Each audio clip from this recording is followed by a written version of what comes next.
A segment of the Rob Pratt Show, KDKA Radio, Pittsburgh, Pennsylvania, January 2nd, 2010. Good morning, Pittsburgh. Rise and shine. You're locked in to Pittsburgh's only place for live local talk on the weekend. Oh, lucky you. And now, our feature presentation. The Rob Pratt Show. News Radio 1020 KDKA. Dave Brown and Michael Warshaken. They are here, ladies and gentlemen. Finally, we have a chance to meet in person. Dave and I have become acquaintances in recent months talking about the book Gone at 3:17. And as I mentioned in the first hour of the broadcast today, I had a chance to check out the website, and I really suggest that you do as well. We'll tell you more about that later. But through it all, we have found a survivor of that fateful day so many years ago in Texas, in which hundreds of lives were lost in that natural gas explosion. And he is from Pittsburgh. We'll get to Mr. Clayton in a moment. But first, let's say good morning to Dave and Mike. Gentlemen, great to have you on KDK, and thank you so much for coming down today. Well, good morning, Rob, and thank you so much for having us here.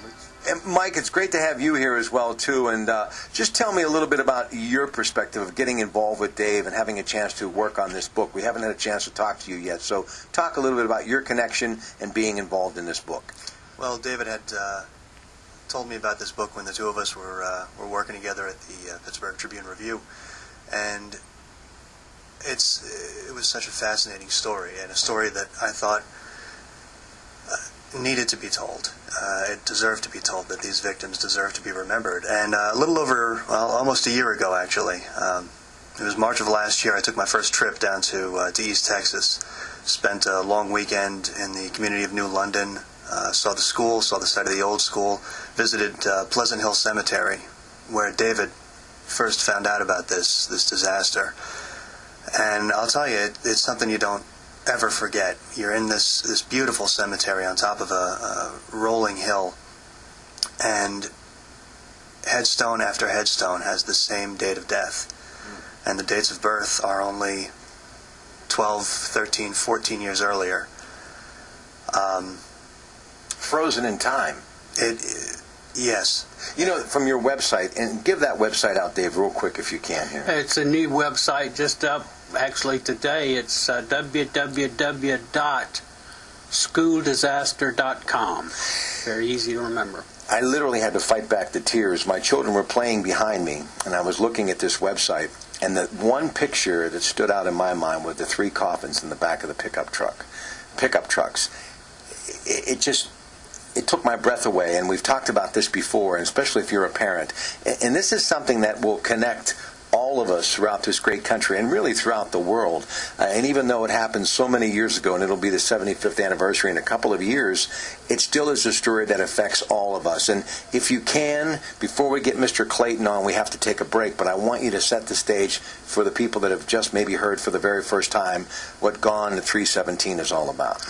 Well, it's about the worst school disaster in U.S. history, and it's a story that most modern-day Americans don't know anything about. It happened on March 18th, 1937, in what was the richest public school, rural public school in the world, when shortly before the bell was to ring, a gas accumulation in the basement blew the school to smithereens, as they used to say.